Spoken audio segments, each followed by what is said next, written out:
নমস্কাৰ বন্ধু বান্ধৱীসকল, আজি মই আপোনালোকৰ মাজলৈ লৈ আহিছোঁ টিঙৰা মাছৰ অতি সহজ ৰন্ধন প্ৰণালী। এই ৰন্ধন প্ৰণালীটো কেনেকৈনো মই বনালোঁ আহকচোন আজি চাওঁ।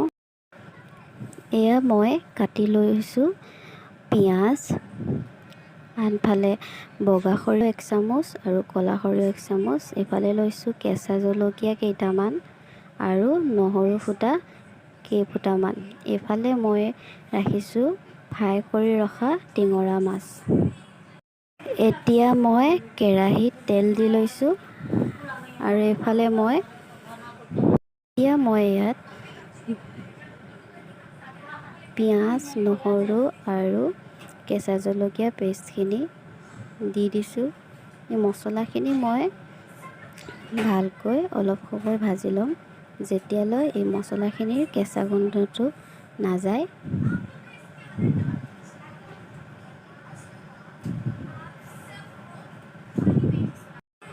এয়া দেখিছে মোৰ মছলাখিনি ভজা হৈ আহিছে। এতিয়া মই ইয়াত দি দিম সৰিয়হৰ পেষ্টখিনি। এইখিনিও মই আকৌ অলপ সময়ৰ কাৰণে ভালকৈ ভাজি ল'ম। ইয়াত মই দি দিম এতিয়া নিমখ সোৱাদ অনুযায়ী,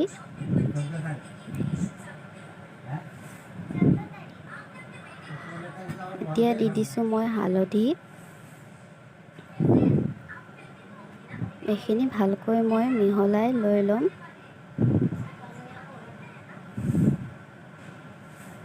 দেখিছে মোৰ মছলাখিনি এতিয়া লাহে লাহে ভজা হৈ আহিছে।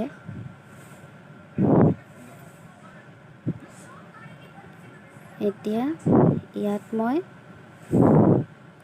দি দিম অলপমান চেনি।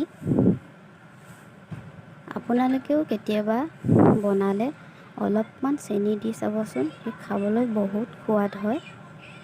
এতিয়া মোৰ মছলাখিনি ভজা হৈ গ'ল, ইয়াত মই অলপমান পানী দি দিম। এতিয়া মছলাখিনি মই অলপ উতলাৰ পিছত ইয়াত দিম মই ভাজি ৰখা টিঙৰা মাছখিনি।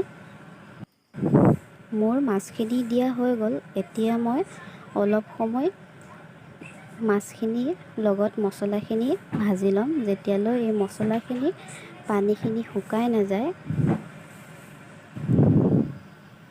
এয়া দেখিছে এতিয়া মোৰ বনোৱা হৈ গৈছে, দেখিব পাৰিছে কিমান ধুনীয়া লাগিছে।